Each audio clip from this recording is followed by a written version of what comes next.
Hari ini kita akan belajar kembali kepada firman Tuhan. Kita setiap hari akan diperhadapkan dan ketemu dengan banyak orang, dengan berbagai macam karakter, sifat, dan latar belakang orang masing-masing berbeda.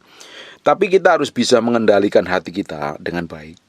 Kita harus menguasai hati kita dengan baik, supaya kita bisa bergaul, bisa menempatkan diri dengan tepat ketika kita dipertemukan dengan orang siapapun juga. Sekalipun kita dipertemukan dengan orang-orang yang menyebalkan, orang yang kelakuannya buruk dan jelek, tapi kalau hati kita ini benar di hadapan Tuhan, kita bisa bersikap seperti apa yang Tuhan mau. Tapi kalau kita ini belum benar di hadapan Tuhan, hati kita ini banyak ngawurnya, hati kita banyak ngaconya, sehingga kita akan bertindak yang salah. Kalau kita bertindak salah menghadapi banyak orang, menghadapi orang-orang yang menyebalkan, ujungnya pasti terjadi perselisihan dan gegeran, berantem. Di Yakobus pasal yang ketiga ayat yang ke-16, sebab di mana ada iri hati dan mementingkan diri sendiri, di situ ada kekacauan. Ternyata ada iri hati dan orangnya egois, mementingkan diri sendiri, itu pasti ada kekacauan dan segala macam perbuatan jahat. Ini termasuk ribut, berantem, gegeran, eker-ekeran, saling rebutan. Karena apa? Egois. Orang fokusnya pada diri sendiri, fokusnya pada maunya sendiri, kepentingannya sendiri, sehingga tidak peduli dengan perasaan orang. Dia bisa melakukan hal segala macam cara, nggak taunya apa yang dilakukan itu malah menyakiti dan melukai banyak orang. Kita itu harus bisa menempatkan hidup kita itu, hati kita, perbuatan kita, sikap dan tindakan kita itu tepat seperti yang Tuhan mau. Kalau tidak, nanti malah melukai dan menyakitin. Karena dimulai dengan iri hati dan mementingkan diri sendiri. Bukankah ini orang egois? Orang gak peduli dengan orang. Orang gak mau tahu perasaan orang. Yang penting dirinya sendiri. Orang-orang model kayak begini pasti pemarah. Pasti orangnya keras kepala. Pasti susah ditegur, susah dinasihatin. Beneri dewe, sakarpe dewe. Sehingga kalau melakukan kesalahan selalu pakai alasan, pakai dalih untuk membenarkan dirinya dengan berbagai macam cara. Orang-orang model kayak begini selalu bikin perselisihan. Hindari perselisihan orang bertemu dengan orang-orang model kayak begini. Jangan berantem, gak ada gunanya. Nanti malah iblis ambil keuntungan. Makanya kita ini kalau gak bisa mengendalikan hati kita dengan baik, kita gak mengendalikan mulut kita dengan baik, sifat dan tindakan kita yang ngawur dan salah, dipenuhi ego dan hawa nafsu, pasti ribut dan berantem. Ujung-ujungnya gegeran. Makanya kita coba cek sampai kedalaman batin kita. Ada nggak yang masih busuk, jelek dan jahat? Kalau didapati jelek, busuk dan jahat, ya jangan dilakukan. Kita mesti fokus dengan apa yang Tuhan mau. Kita berjalan dengan ketepatan ilahi, bertindak, bersikap seperti yang Tuhan inginkan. Jangan melakukan semua kebusukan dan kejahatan. Coba cek sampai kedalaman batin kita. Kita ini masih orang yang egois enggak? Menangnya sendiri enggak? Benernya sendiri apa enggak? Kalau kita masih seperti itu, artinya banyak hal yang harus kita ubah. Banyak hal yang harus kita perbaiki. Kita minta Tuhan, minta Roh Kudus untuk menguduskan dan menyucikan kita. Perhatikan di Amsal 10 ayat yang ke-12. Kebencian menimbulkan pertengkaran. Orang gampang benci. Kenapa bisa benci? Kenapa bisa benci? Karena kecewa. Kenapa kok bisa kecewa? Karena gak mendapatin orang lain melakukan seperti yang dia mau, seperti yang dia inginin. Akhirnya tersinggung. Ngomong gak seperti yang dia mau, gak inginin, tersinggung dengan perkataan orang. Kok gak menghargain? Kok gak ngerti perasaan saya? Kok orang model kayak begitu? Nah, akhirnya apa? Jengkel, kesel, marah, benci, akhir berantem. Ujungnya dendam dan membunuh. Orang-orang model kayak begini ini kalau nggak dipulihkan hatinya akan melukain banyak orang terus. Makanya kita meski tahu diri, kita sadar diri, jangan berantem sama orang. Iblis itu akan ngambil keuntungan banyak kalau engkau berantem dan gegeran. Karena di dalam pertengkaran tidak mengerjakan apa-apa di hadapan Tuhan, hanya malah bikin dosa dan pelanggaran. Karena di situ ada kekacauan dan segala macam perbuatan jahat katanya. Sebab di mana ada iri hati dan mementingkan diri sendiri, di situ ada kekacauan. Pasti ada kekacauan, gegeran, berantem dan segala macam perbuatan jahat. Ujungnya melakukan hal yang dosa yang berkenan di hadapan Tuhan. Tetapi di Amsal 10 ayat yang 12, kasih menutupin segala pelanggaran. Orang itu kalau memiliki kasih, pasti hidupnya berubah. Bukankah Allah adalah kasih? Kalau kita memiliki kasih, kita bergaul dengan Tuhan, memiliki kehidupan yang benar, hidup yang dipulihkan, yang mau berubah dan mau diubahkan, ya pasti kelakuannya berubah. Nih, kebencian menimbulkan pertengkaran. Orang yang benci, geger, berantem, pasti sukanya eker-ekeran. Di Amsal 13 ayat ke-10, keangkuhan hanya menimbulkan pertengkaran. Ini orang-orang yang angkuh. Angkuh itu, waduh, orang model kayak itu gampang sekali marah, gampang sekali tersinggung. Ini kalau hidupmu jadi orang Kristen, gampang tersinggung, gampang marah, gampang ngamuan. Kamu ini nggak ngikut Tuhan. Kamu nggak membuat Tuhan sebagai raja yang memerintah hidupmu. Kamu membuat hidupmu menjadi Tuhan buat dirimu sendiri. Ego menjadi Tuhan buat dirimu sendiri. Ujung-ujungnya kamu diseret jatuh di dalam dosa loh. Hidup dalam kebinasaan kekal. Keangkuhan hanya menimbulkan pertengkaran. Orang-orang yang angkuh, orang arogan sekali. Bawa mobil dipotong sedikit marah-marah. Yang nyalip digebukin. Ada orang-orang model kayak begitu. Ada orang kalau ngomong sedikit, wah sukanya sombong, belagu. Ego kalau ada orang merendahkan, gak terima dan marah. Ada orang-orang yang susah sekali hatinya itu ditekuk. Jangan sampai kita ini didapati memiliki hati yang keras, yang susah ditekuk Tuhan. Susah diajari untuk benar di hadapan Tuhan. Kita ini jadi orang ngawur loh nanti loh. Kita harus menaruh hati kita ini sepenuhnya di hadapan Tuhan setiap hari. Supaya hati kita semakin hari sih didapatin lembut. Didapatin semakin hari, hati kita semakin berubah seperti apa yang Tuhan mau. Semakin dibawa dalam pusat kehendak Tuhan. Jangan jadi orang yang angkuh sekali itu. Orang angkuh itu sombong, udah sombong belagu, sok pinter, sok hebat, sok bener. Nggak bisa terima nasihat. Kata-katanya harus diikuti dan dilakukan sekalipun salah. Ini orangnya angkuh. Ini orang-orang kayak begini nih, suatu hari akan ketemu problem dan masalah dan pasti akan diremuin Tuhan. Pasti akan dibikin babak belur. Bahkan setan akan seret dia jatuh dalam kehancuran orang-orang yang angkuh. Makanya kita harus semakin hari semakin mengkoreksi sampai kedalaman batin kita ini. Jangan didapatin sikap kita nih, perbuatan kita ini jadi angkuh nih. Keangkuhan hanya menimbulkan pertengkaran, tetapi mereka yang mendengarkan nasihat mempunyai hikmat. Orang angkuh artinya orang yang susah sekali terima masukan orang lain. Merasa benernya sendiri. Tapi kalau orang itu gampang mendengarkan nasihat, dapat masukan, akhirnya memiliki hikmat, pengertian dan pengetahuan. Di Amsal 15 ayat 18, si pemarah membangkitkan pertengkaran.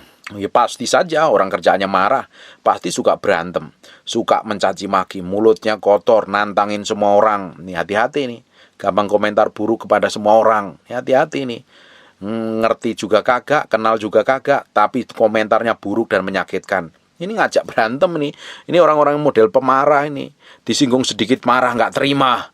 Dinasihatin katanya merendahkan, nggak terima. Malah cari kesalahan yang menasihatin. Kelemahannya dibangkit-bangkitin. Jadi suami istri kalau mempunyai pasangan yang pemarah, kamu akan menikmatin pertengkaran setiap hari seperti perang dunia ketiga nih. Ujungnya lempar-lemparan bom dengan kata-kata yang menyakitkan. Makanya si pemarah ini harus belajar mengendalikan dirinya dengan baik supaya semakin hari semakin diubah Tuhan. Kalau engkau hari ini didapatin engkau jadi seorang pemarah, orang gampang emosian, kamu mesti taruh hatimu di hadapan Tuhan.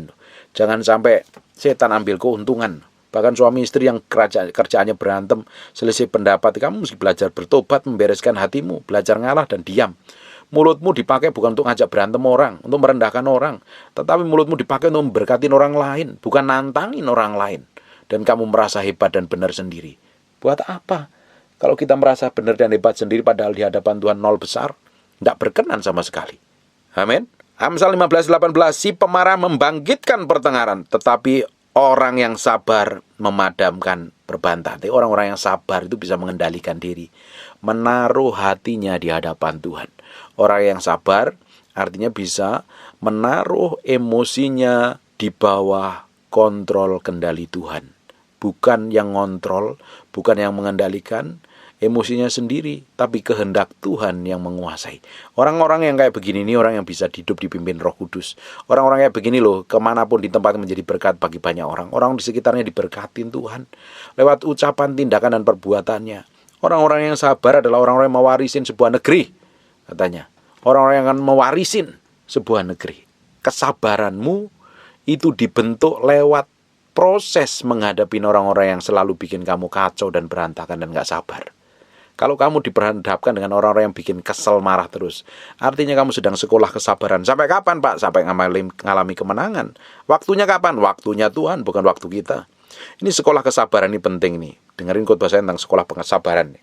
Kesabaran, kita tidak akan bisa menjadi sabar sampai kita bisa menghadapin orang-orang yang menyebalkan di sekitar kita, dan reaksi kita benar di hadapan Tuhan. Kalau reaksi kita ini benar di hadapan Tuhan, kita menghadapi persoalan apapun juga, kita bisa relax, enjoy, dan tenang. Sekalipun orang itu ngeselin, bencek, maunya bikin darah tinggi terus, tapi kamu bisa senyum dan tenang. Kamu ngadapin orang-orang yang belum bertobat, karena orang yang belum bertobat ya memang kelakuannya kayak begitu. Ya kita harus fokus kepada kehendak Tuhan, bukan orang yang menyebalkan. Kalau kita ini fokus pada kesalahan orang dan kelemahan orang lain, ujungnya kita akan kesel dan marah, nggak memiliki kesabaran. Wong Tuhan saja sabar, kenapa kita nggak sabar?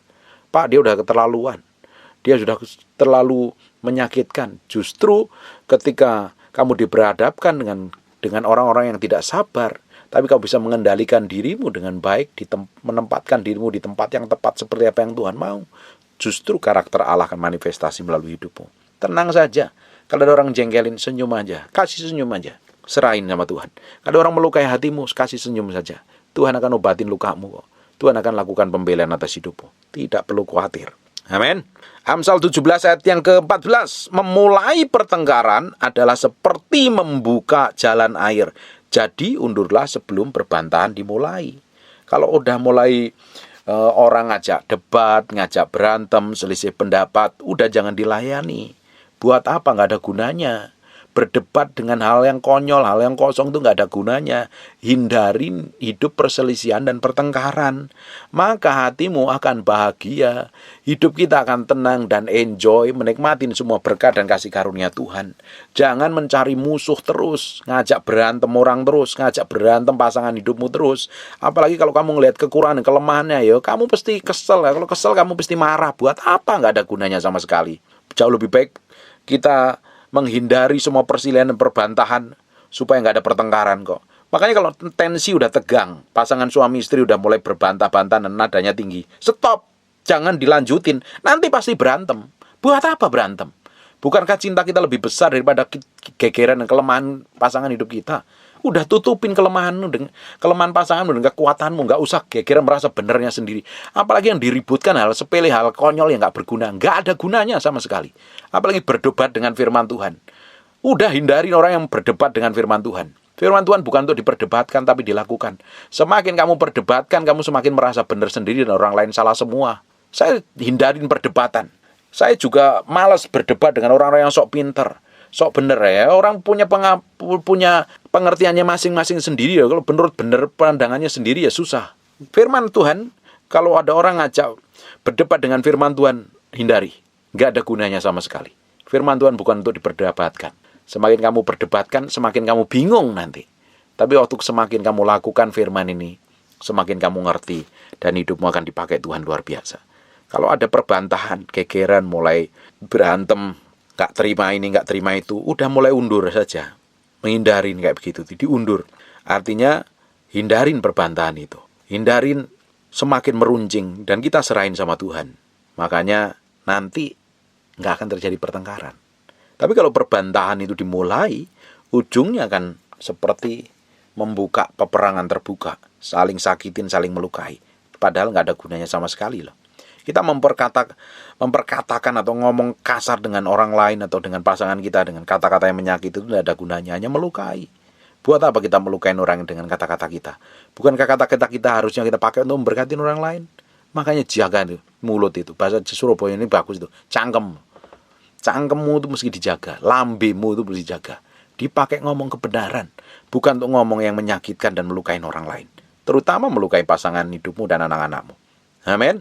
Makanya orang-orang yang sudah pernah disakitin ini, orang-orang yang pernah dilukai ini, akhirnya Pak, menutup diri. Ini perhatikan Amsal 18 ayat 19. Saya pernah bahas ayat ini.